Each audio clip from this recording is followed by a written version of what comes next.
Shalom, selamat pagi. Senang sekali, satu sukacita kita dapat berkumpul bersama pada program Doa Ibu pada pagi hari ini. Dan berkat yang indah Tuhan berikan kepada kita dapat berdoa bersama. Biarlah lagu ini dapat mengangkat hati dan pikiran kita dan selalu mengingat bahwa kita mempunyai sahabat yang terindah. Aku ada sahabat terindah bagiku, teman yang setia amat, yang kasihnya sungguh. Ia tak akan tinggalkan asalku setia. Aku hendak ke surga serta Tuhan.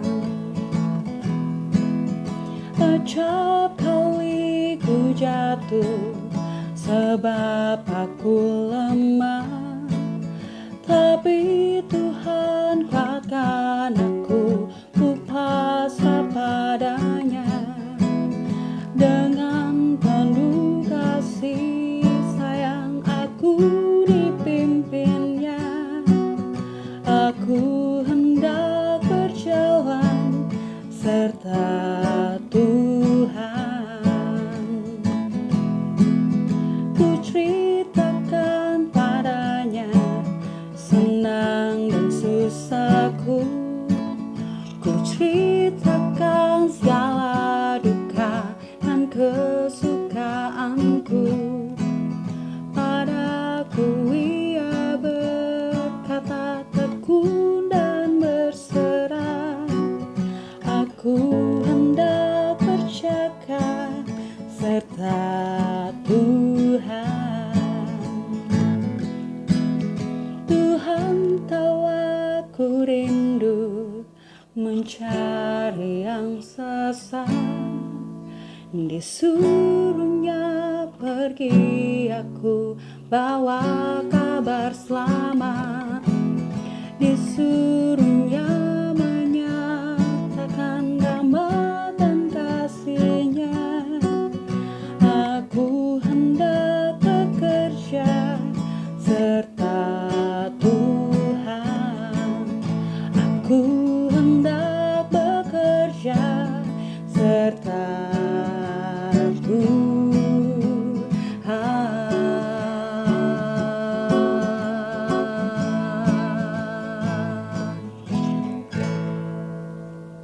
Amin. Baik, selamat pagi saya ucapkan kepada semua yang sudah hadir pada pagi ini. Saya bersukacita karena ini jemaat Zen Kuang seperti reuni kecil-kecilan ya. Ada teman saya SD di sini, ada kakak kelas saya waktu SPK dulu di rumah. Jadi ini adalah judul doa subuh kita, yaitu anehnya kita berdoa terlalu sedikit. Mungkin yang seperti apa sebenarnya banyaknya doa, atau seperti apa mungkin kita akan bahas ini. Dan kenapa saya bahas tentang doa, karena kalau kita bicara tentang rumah tangga dengan 1001 persoalan, kalaupun nanti mungkin saudara masih ngantuk atau ya rasanya konsentrasi agak lupa, tapi jangan lupa doa. Itulah solusi dari semua masalah.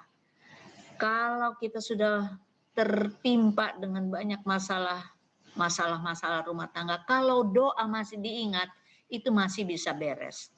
Tidak usah lagi dengar-dengar, mungkin bukan tidak sempat dengar nasihat dari ini, dari sana. Ingat aja doa. Dan saya sudah lihat itu sangat luar biasa. Terima kasih untuk lagu pujian yang sudah dinyanyikan tadi. Lagu itu benar-benar lagu favorit saya. Dan itulah impian saya. Sesudah malam, sesudah gelap, sesudah masa-masa duka cita berlalu ya, kita akan ketemu dengan Yesus, kita akan bersuka cita. Dan bayangkan semua saudara-saudara yang ada di sini, ketika saya mainkan suling di atas satu rumah, rumah itu ada di Teluk Kalabahi, itu di Alor, itu rumah dari keluarga Bapak Talesu. Dia punya rumah agak tinggi, jadi bisa lihat danau, teluk itu tenang. Dan kita bisa lihat matahari muncul. Jadi biasanya saya nunggu-nunggu matahari muncul sambil menyanyikan lagu itu. Dan itu penghiburan yang luar biasa. Jadi tadi pagi saya kaget juga, wah lagunya kok bisa pas dengan apa yang saya sedang hadapi. Terus terang, saya rasanya saya tidak mau tenggelam dengan cengeng ya, dengan duka cita, tetapi rupanya batin yang lagi berduka ini tidak bisa sembuh tiba-tiba. Tetap aja masih ada air mata yang keluar ketika kita lihat makanan kesukaan ibu kita, atau kita ingat apa ya, pakai dasternya, pakai minyak wanginya. Oh, semua masih menyatu, kita belum mau berpisah ya. Tapi inilah dunia, inilah kenyataan hidup. Dan kalau kita dibilang aneh, berdoa terlalu sedikit, memang aneh. Ya, kenapa? Inilah, mungkin Ibu Meli boleh tolong baca kutipan yang berikut ini.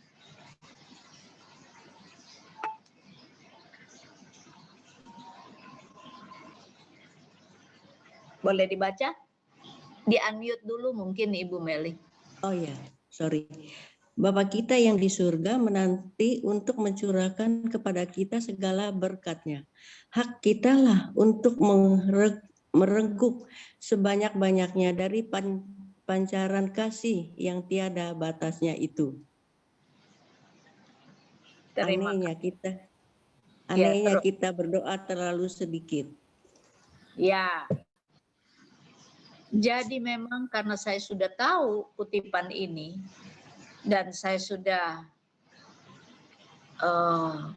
bagi kepada banyak orang supaya kita jangan berdoa terlalu sedikit. Kita harus mereguk sebanyak-banyaknya. Jadi memang menghadapi masa gelap, masa duka itu hanya bilang, aduh Tuhan tolong, usir ini kesedihan, usir.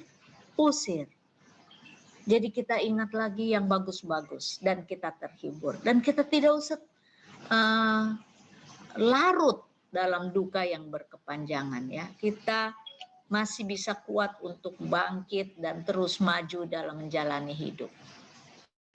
Kenapa kita berdoa terlalu sedikit? Nah, ini juga kutipan yang paling penting yang harus diketahui oleh semua umat Tuhan. Mungkin Ibu Lina boleh baca, Ibu Lina Iskandar. Kegelapan yang berasal dari si jahat akan menudungi orang-orang yang lalai berdoa. Ngantuk, pusing, sakit kepala, tidak ada keinginan. Lanjut, Bapak Iskandar. Bisik-bisik penggodaan musuh itu akan membujuk mereka berbuat dosa. Bosan, marah, kesal sebab tidak ada jawaban, rasa bersalah. Bisa diteruskan oleh Pak Nanang? Semua ini terjadi karena mereka tidak menggunakan kesempatan yang telah diberikan Allah kepada mereka untuk datang kepadanya dalam doa. Ellen G. White, Kebahagiaan Sejati, pasal 11, halaman 106 dan 107. Terlalu sibuk, asik WA, Facebook, VC, dan juga Zoom. Ya, jadi ini yang bikin kita kita berdoa terlalu sedikit. Kita tidak fokus ya. Jadi yang satu hal lagi yang saya harus kasih tahu, kenapa kita perlu berdoa? Sebab memang kalau kita tidak berdoa, tidak ada kuasa. Tapi kalau kita banyak berdoa, banyak kuasa. Kuasa untuk apa? Kuasa untuk mengalahkan pencobaan. Kuasa untuk tetap berdiri kuat. Ya. Dan kita perlu ingat, at the sound of fervent prayer, Satan's whole host trembles. Setan gemetar melihat orang-orang yang berdoa. Terus terang saya ini penakut setan ya. Waktu kecil itu kalau ada bunyi-bunyi, aduh takut, sembunyi, ngeri lah. Dan bukan hanya waktu kecil, sampai besar juga ya. Sampai sudah jadi istri pendeta, saya masih takut setan. Kenapa takut? Saya nggak suka ya. Sebab saya lihat setan tuh ada. Mengganggu ya, membuat suasana tidak enak. Kami punya rumah pernah kontrak rumah di Lampung. Rumah itu ada hari-hari tertentu wangi sekali. Dan kalau sudah wangi muncul, wah kita takut pergi ke toilet ya. Toiletnya ada di belakang. Jadi kita ya, tapi kadang-kadang saya lewat aja. Tapi waktu kami tiba di Alor, saya kebetulan banyak waktu untuk baca. Saya ketemulah tulisan ini. Setan gemetar melihat orang yang berdoa. Oh, saya bilang saya harus berdoa supaya setan jangan ganggu saya, supaya dia yang takut kepada saya, bukan saya yang takut sama dia. Itu intinya. Jadi memang doa membuat setan tidak takut. Jangan sangka rumah kami yang kami tinggal, rumah dinas di Jalan Sawo ini, itu juga banyak setannya. Anak saya bilang, "Mah, ini rumah aneh loh, Mah. Itu keran bisa muncul sendiri, ada yang mandi malam-malam." Saya bilang di mana-mana setan ada. Di gereja juga banyak, saya bilang. Nggak ada tempat yang nggak ada setan, tapi setan gemetar kalau kita berdoa. Jadi ini juga si Happy kebetulan ada di rumah kami. Nggak berani dia cuci piring. Dia diem saja di bawah. Kami baru pulang tadi malam 8:30 dari Bandung. Kenapa kamu? Aku nggak berani. Aku rasa-rasa. Ya rasa-rasa apa? Memang di mana-mana setan ada. Jadi tadi saya bangunin dia, ayo kita berdoa. Kita tidak boleh kalah. Tidak boleh. Jadi itulah kenapa tiap rumah tangga, mau happy, mau tidak, mau senang, mau susah, kita harus terus berdoa. Kebutuhan doa memang harus lebih banyak hari ini, ya, saat ini daripada waktu yang lalu.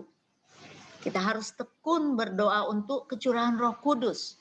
Seperti murid-murid Yesus berdoa pada hari Pentakosta. Kalau mereka sudah membutuhkannya pada waktu itu, maka kita lebih membutuhkannya lagi sekarang ini.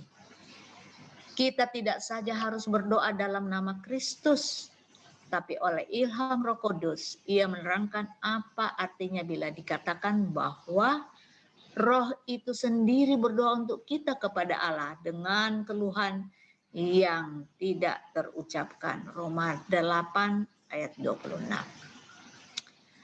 Allah berkenan menjawab doa yang demikian. Bila dengan tekun dan ikhlas kita melangkahkan doa dalam nama Kristus, maka dalam ketekunan itu terdapat sebuah janji dari Allah bahwa Ia sudah akan menjawab doa kita lebih banyak dari yang kita doakan atau pikirkan. Efesus 3 ayat 20. Itu sebabnya kalau kita kurang berdoa itu aneh. Allah tadi sudah siap mencurahkan berkatnya. Dia sudah siap jawab lebih dari yang bisa kita ucapkan. Kenapa kita berdoa terlalu sedikit? Karena lihat kegelapan itu nyata-nyata. Ya ngantuk, ya sakit kepala, mual, pusing, malas, semua datang di kepala. Dan itu saya alami dulu-dulu begitu. Tapi saya tidak boleh kalah. Saya bilang, Tuhan saya pusing. Saya kayaknya kurang tidur, masih kecapean. Tapi saya harus berdoa, aduh Tuhan, dia masih berat ini Tuhan. Nanti Tuhan usir. Ayo bangun-bangun, minum air hangat, minum air hangat. Duduk lagi. Tunduk lagi. Akhirnya kita bisa nyambung. Kadang kita nggak bisa ucapkan. Efesus sudah katakan. Dia jawab doa lebih dari yang kita bisa minta, dari yang bisa kita pikirkan. Kita cukup bangun, duduk. Let us talk. Tapi nggak bisa bicara, Tuhan yang bisa bicara kepada kita. Lebih dari yang kita pikirkan. Kita harus mampu lebih banyak berdoa dan lebih sedikit bicara. wah saya ini kena tegur ya. Sebenarnya kita harus saja berdoa langsung, nggak usah lagi ngoceh-ngoceh di sini. Tapi saya rasa saya perlu terangkan, saya perlu bagi pengalaman-pengalaman ya. Mungkin seseorang, Ibu Meli boleh kasih ingat kalau saya sudah kebanyakan bicara, angkat tangan saja. Soalnya tadi Ibu Ani Ya, bilang 1 jam, jadi ya memang saya juga harus lihat-lihat ini. hari Jangan Minggu sampai spesial kok Bu. Hari Minggu nggak apa-apa. betul. Tapi Ibu lihat ini, kita harus lebih banyak berdoa dan lebih sedikit bicara. Wanita, kebutuhan bicaranya itu 25.000 kata. Bapak-bapak atau pria itu hanya 11.000. Nah, bayangkan yang sisanya ini, siapa yang mau dengar kalau kita bicara? Puji Tuhan, saya ini dapat kesempatan bicara di Zoom. Puaslah saya ngomong ya. Tapi bagaimana dengan ibu-ibu yang tidak punya teman? Kemana dia harus bicara? Masih banyak kata-kata yang mesti keluar. Itulah sebabnya doa-doa ibu-ibu yang senang duduk berdoa, dia puas tanpa mengganggu orang lain. Dia tanpa bicara, aduh dengerin dulu saya mau ngomong sama siapa ya. Tapi kalau kita sudah bicara sama Tuhan, kita puas. Kita tidak perlu siapa-siapa lagi. Dan itu seharusnya dilakukan dengan tekun sampai kita tua.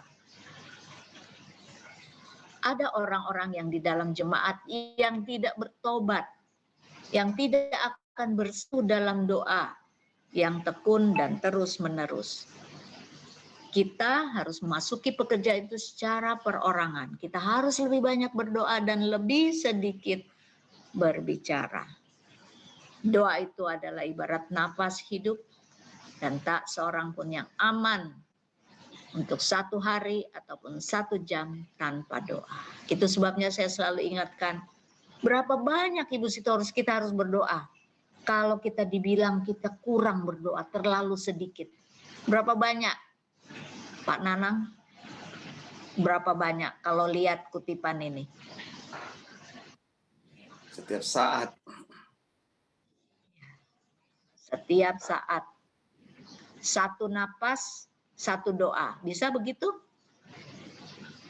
1 napas, 1 doa. Kita sekarang balik ke rumah tangga ya. Mungkin kembali Pak Nanang boleh baca. Anda merindukan kebahagiaan. Rumah tangga yang ideal dengan banyaknya gelak tawa, kemesraan, dan kelembutan hubungan yang harmonis antara suami istri, orang tua, dan anak, serta adanya kasih sayang satu sama lain adalah idaman setiap insan. Kita semua merindukan rumah tangga yang makin lama makin serasi. Tetapi kenyataannya terbalik dan aneh. Di saat keadaan ekonomi makin mapan, kebutuhan materi terpenuhi, tetapi itu tidak menjamin kebahagiaan rumah tangga. Terima kasih. Ini adalah kutipan dari Dr. Kathleen dan Pendeta Kuntaraf. Ini sudah ditulis di saat keadaan ekonomi kita memang bagus. Bayangkan, ekonomi bagus saja banyak masalah dalam rumah tangga, apalagi pandemi COVID-19. Saya tadi malam coba cari-cari berapa ya yang bercerai di tahun ini. Saya dengar-dengar lebih banyak. Memang lebih banyak. Dan itu mengerikan. Dan saya bilang, sudahlah kita nggak usah menerangkan yang ngeri-ngeri ya. Sekarang kita belajar bagaimana supaya yang ngeri itu tidak terjadi. Bagaimana supaya kita tetap bertahan happy. Bagaimana supaya kita bisa berhasil melewati masa sulit ini. Inilah tahun 2015 sampai 2018. Kalau kita lihat angka-angkanya itu makin lama makin naik. Dan tren perceraian di Indonesia tiap tahunnya naik 9%. Terakhir tahun di 2018 itu 408.202 kasus. Jadi itu 9%. Padahal kalau kita lihat apa artinya rumah tangga, itu rumah tangga itu sama dengan jantung.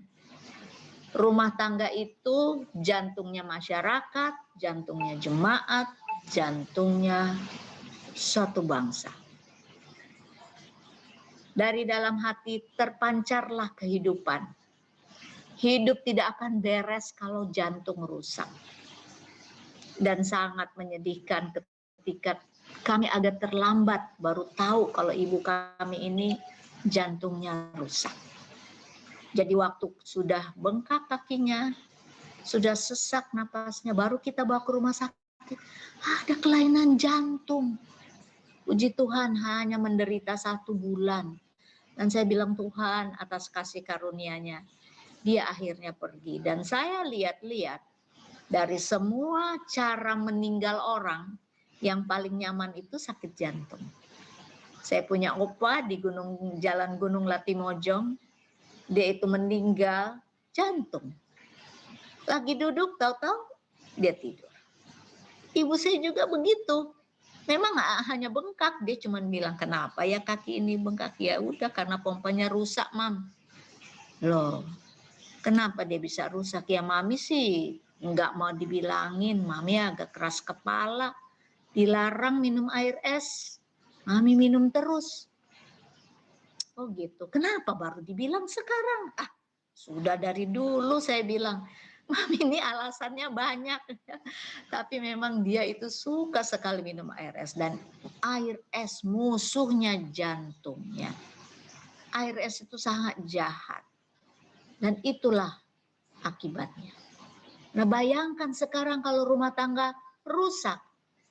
Apakah satu bangsa bisa bertahan? Apakah jemaat bisa bertahan? Itu sebabnya rumah tangga memang harus dijaga baik-baik. Kesejahteraan masyarakat, kemajuan jemaat, kemakmuran satu bangsa tergantung atas pengaruh rumah tangga. Itu adalah kutipan dari Nyonya White.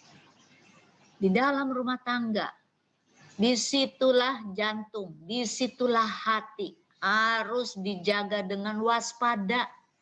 Karena dari situlah terpancar kehidupan. Amsal 4 ayat 23. Rumah tangga harus dijaga dengan sebaik-baiknya. Ibu Lina mungkin bisa baca kembali.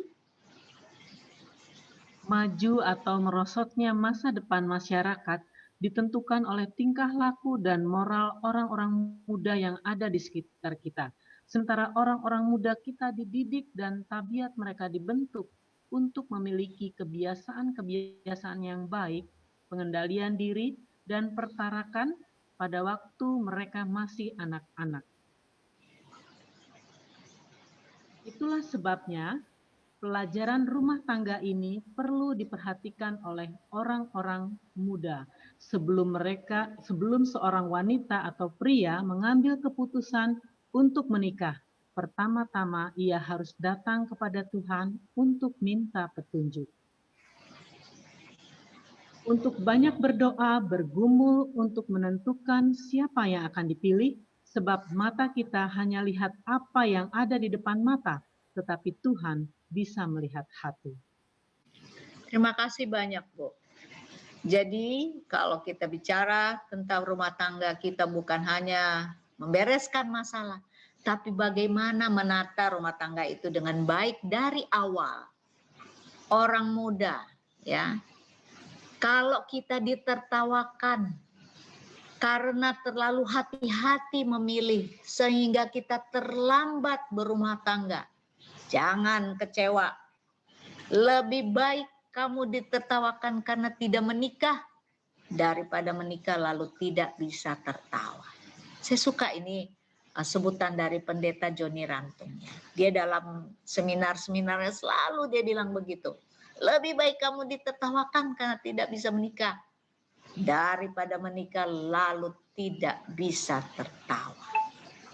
Ini kenyataan yang terjadi saat ini ya. Jadi satu lagi yang saya ingin Ibu Meli mungkin boleh baca.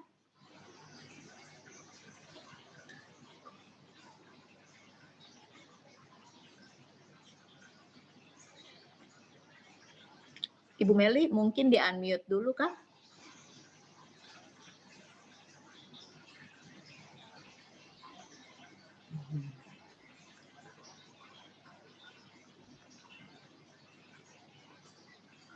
Audionya, ya.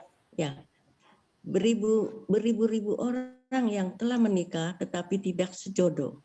Buku sorga dipenuhi dengan catatan kesengsaraan, kejahatan dan perlakuan kejam yang tersembunyi dalam jubah pernikahan. Terima kasih. Jadi satu kali saya ketemu pasien. Pasien ini tutup mulutnya ya. Dia tidak berani buka. Jadi saya bilang, Bu kenapa? Apa yang sakit? Saya harus mencatat keluhan-keluhan. Dengan malu dia buka, tutup mulutnya ini. Seperti ini suster. Wah, bibir bawahnya itu doer ya. Bengkak. Tuh, ini kenapa? Digigit binatang atau salah makan atau apa Bu? Alergi ya. Dia hanya diam.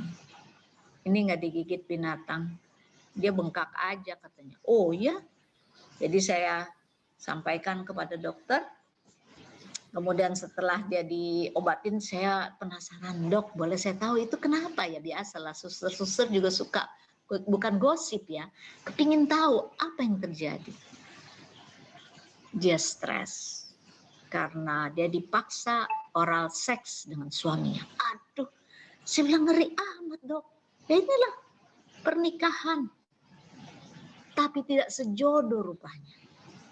Ini yang dibilang buku sorga dipenuhi catatan kesengsaraan. Ada kejahatan dan perlakuan kejam tersembunyi di balik jubah pernikahan. Nyonya White ingatkan ini dengan sangat jelas. Itu sebabnya orang muda dan kita juga orang tua yang punya anak-anak, kasih ingat mereka. Kasih tahu mereka ini. Hati-hati. Jadi saya pikir ini bukan main-main lagi. Iblis memang ingin membuat rumah tangga yang harusnya happy, harusnya gembira, menyenangkan, menjadi seperti neraka. Boleh Pak Nanang bantu baca. Orang Kristen yang tulus hati tidak akan meneruskan niatnya menikah tanpa mengetahui bahwa Allah berkenan terhadap keputusannya. Dia tidak mau memilih buat dirinya sendiri. Dia akan merasa bahwa Allah harus memilih bagi dia. Kita bukan hanya menyenangkan diri sendiri, karena Kristus tidak mencari kesenangan bagi dirinya sendiri. Rumah Tangga Advent halaman 52. Ya, terima kasih Pak. Jadi memang orang tua kadang-kadang menjodohkan anaknya. Wah ini anak baik, udahlah. Kepentingan orang tua yang diutamakan, dijodoh-jodohkan. Begitu juga laki-laki dan perempuan ini cuma kalau yang ini lembut dia baik, di depan mata memang baik, menyenangkan kita. Tapi apakah orang yang kita pilih itu menyenangkan hati Tuhan? Ini pertanyaan yang harus kita tanya banyak-banyak kepada diri kita sebelum kita menikah atau sebelum anak-anak kita menikah. Apakah Tuhan dimuliakan? Apakah itu untuk kepentingan supaya kamu jangan ditertawakan karena kamu udah terlalu tua, nanti dibilang apa kata orang belum menikah ya. Lebih baik kita diketawain daripada kita tidak bisa tertawa setelah menikah. Dan kita harus juga tanya apakah kita hanya menyenangkan diri kita atau menyenangkan hati Tuhan. Saya lihat memang kesudahan segala sesuatu itu sudah sangat dekat. Karena itu, kuasailah dirimu dan jadilah tenang supaya kamu dapat berdoa. Banyak masalah bisa diselesaikan dengan diam dan doa. Dan saya sangat percaya kita semua yang hadir punya banyak pengalaman, punya banyak cerita bagaimana masalah-masalah itu bisa dibereskan. Dalam kesempatan ini mungkin saya bisa bagikan kesaksian ya, bagaimana doa itu luar biasa ketika masih SD kelas 5. Itu masih di Makassar ya. Saya pernah sekolah di Makassar, disitulah saya kenal dengan Bapak Hans Chiu ya. Terus saya ingat-ingat pernah ada masalah di keluarga dan saya lihat papa saya serius.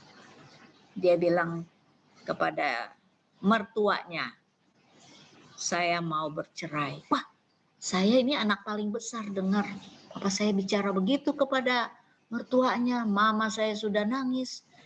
Saya kumpul adik-adik saya 4 orang. Kami berdoa di dapur.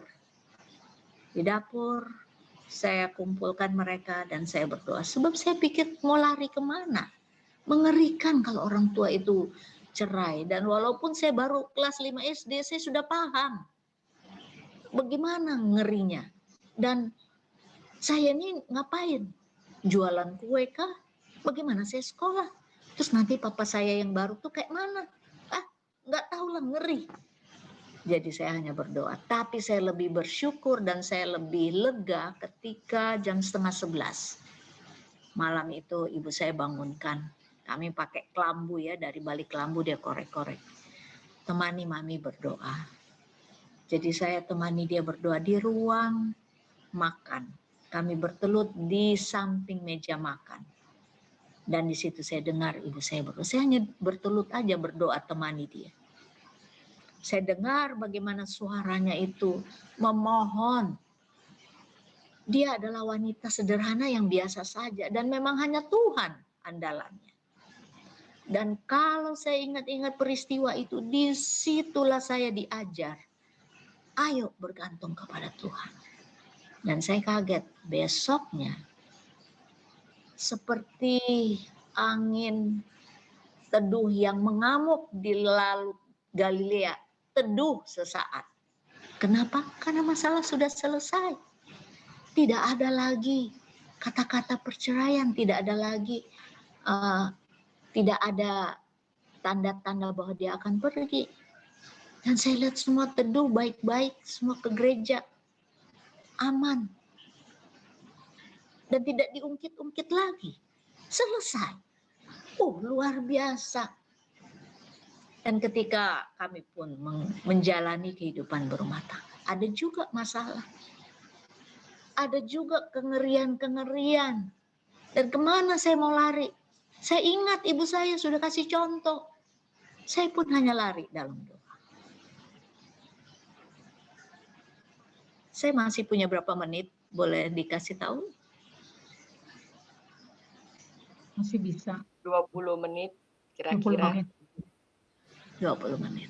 Terima kasih, Bu. Jadi, kalau bicara tentang doa itu sudah lebih bagus kita langsung praktek saja. Jangan lagi terlalu banyak dibahas. Pengalaman pribadi bicara kepada kita lebih jelas ya. Experience is a good teacher katanya. Pengalaman adalah guru yang terbaik. Jadi kita memang walaupun kita tidak mengalami, mungkin kita dengar pengalaman orang. Kita dengar pengalaman dari si ini, si itu. Dan saya pun kalau bicara di sini pengalaman, semoga ini jadi pengalaman semua yang hadir di sini. Apa yang saya pernah alami kalau saya pikir-pikir adalah susah mengampuni. Wah, Ibu saya itu dia itu Manado campur Bugis. Karena ibunya itu adalah dari Sidenreng Rapang, itu satu tempat dekat Parepare, itulah kampung ibu saya. Tapi saya lihat darah Bugis itu banyak kepada saya. Dan saya susah mengampuni. Dan yang lebih parah ketika perasaan itu bukan hanya membuat saya sakit ya, tertekan, tetapi saya juga udah mulai benci sama diri sendiri. Kenapa sih jadi istri pendeta tidak suka, tidak bisa mengampuni? Kok susah amat? Tapi kita kalau berdoa, ampunilah kesalahan kami seperti kami mengampuni. Oh senang, kita minta banyak-banyak supaya kita diampuni.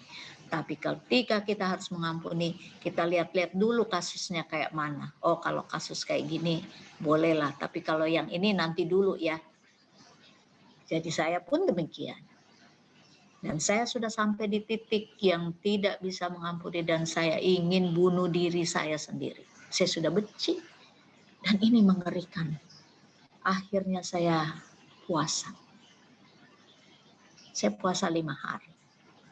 Tapi saya minum air. Sebenarnya bukan puasa ya, ini sambil ngambek, sambil mogok makan. Saya memang ingin mati saja. Tapi tidak mati-mati. Ya memang kalau orang tidak makan 5 hari itu masih hidup. Tidak makan 40 hari masih hidup. Buktinya Musa, buktinya Yesus di padang gurun itu masih hidup. Orang tidak minum 3 hari masih hidup. Orang tidak napas 3 menit masih hidup ya. 3 menit setelah itu baru mati dia. Lalu saya baru 5 hari, belum mati. Tapi saya berdoa. Berdoa yang tidak tahu juga apa yang mau didoakan. Saya bilang, Tuhan saya sakit hati. Dan di situ saya lihat Roh Kudus bantu naikkan doa-doa yang kita tidak ucapkan. Saya tidak minta supaya saya bisa mengampuni. Aneh juga waktu itu. Dan saya hanya doa marah-marah saja. Dan saya lihat Tuhan jawab juga walaupun doa kita kacau balau. Apa yang Tuhan jawab? Saya dengar dia bisik halus sekali. Ambil Alkitab yang pernah kau tulis dengan tanganmu. Wah, saya ingat ketika kami pacaran, saya dengan pendeta Storus tuh asik kemana-mana. Kita tidak hanya selalu ngobrol, tapi kita tulis Alkitab dengan tangan kita sendiri. Kita ke Kebun Raya Bogor, tempat yang indah, tulis. Kita ke Cibodas, wah tulis. Jadi kenang-kenangannya bagus. Itu seperti diari, tapi bukan diari. Itu ada Alkitab yang tulis dengan tangan. Waktu saya menikah, tulisan itu disimpan.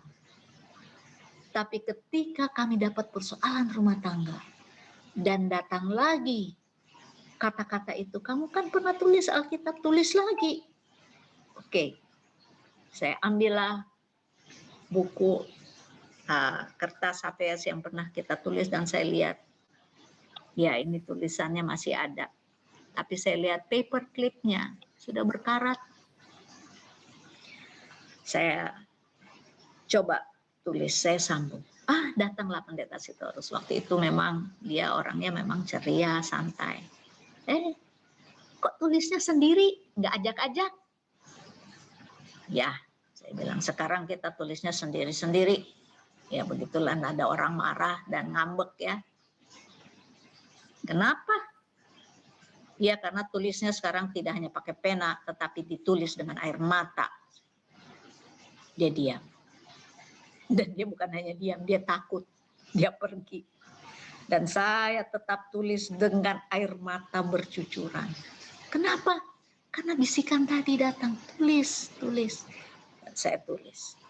Selesai saya tulis, diam-diam rupanya Bapak Sitorus ambil lagi itu. Dia sambung. Tulis sendiri-sendiri. 8 tahun selesailah Alkitab itu ditulis dengan tangan. Dijilid dalam 8 buku. Dari Kejadian sampai Wahyu. Luar biasa. Amin. 8 tahun akhirnya pulih. 8 tahun baru pulih yang namanya mengampuni. Wah, luar biasa orang Bugis itu kalau sudah dendam. Ngeri. Bisa menghabiskan dirinya sendiri. Dan saya kesal, kenapa saya kayak orang Bugis beneran, saya susah ngampunin. Kalau badik itu sudah keluar dari sarungnya, nggak akan balik lagi ke dalam sarung sebelum musuhnya itu dihabiskan. Itu prinsip. Dan saya, apa saya harus habiskan diri saya? Oh tidak. Sementara saya tulis, bisikan-bisikan Tuhan itu datang. Kamu terlalu berharga di mata saya. Kamu dibutuhkan anak-anak.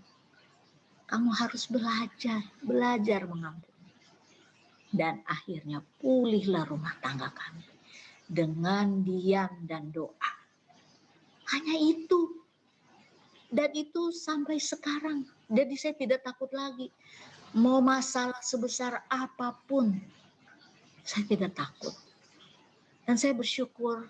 Mungkin yang paling ngeri kemarin ketika saya tahu Pendeta Sitorus hampir meninggal dengan COVID. Dokter-dokter banyak yang khawatir. Komorbid ada 2, tipes dan diabetes. Dan dua-dua ini kalau sudah nempel kepada orang yang COVID, ya sudah. Tinggal tunggu waktunya. Oh Tuhan, saya juga hanya bisa diam dan doa. Saya bilang, Tuhan, saya sudah siap menghadapi yang terburuk. Tapi saya tetap punya harapan yang terbaik. Kenapa? Pendeta Sitorus itu sejak jadi ketua UNI, dia tidak bisa hadapin persoalan. Dia sering kurang tidur. Dan saya bilang, nih kalau begini terus mati cepat kita ini. Saya nggak bisa minta dia, aduh janganlah ngomong, saya simpen HP. Dia bilang, ini penting Bang, ini penting. Semua penting. Tapi sejak COVID kemarin saya bilang, kita ini hanya hamba. Biarlah bos kita yang berpikir. Hamba itu tidurnya habis dia kerja capek. Dia masuk kamar dia tidur. Tolong sih, kita kan ini hamba. Sudah bilang kita ini melayani dengan hati hamba. Hamba itu selevel dengan budak. Gak usah bantuin mikir. Kita kerja selesai. Ada jam istirahat, tidur. Puji Tuhan. Dengan pertolongan Tuhan dia bisa tidur. Tadi malam sampai 10:30 dia masih ngomong. Aduh, saya bilang, pasti tidur. Nanti sakit lagi. Dan atas pertolongan Tuhan, dia bisa lakukan. Saya hanya berdoa di kamar, Tuhan ini waktunya tidur. Dia nggak bisa tidur, masih banyak omong sini sana. Aduh, tolong. Dia tidak terkendali. Tapi dia bisa tidur. Jadi pesan saya kepada semua rumah tangga, jaga baik-baik rumah tangga kita itu dengan doa. Anak kita punya masalah, bawakan itu dalam doa. Suami kita, istri kita, apa saja, bawakan itu dalam doa. Tuhan berkati. Terima kasih.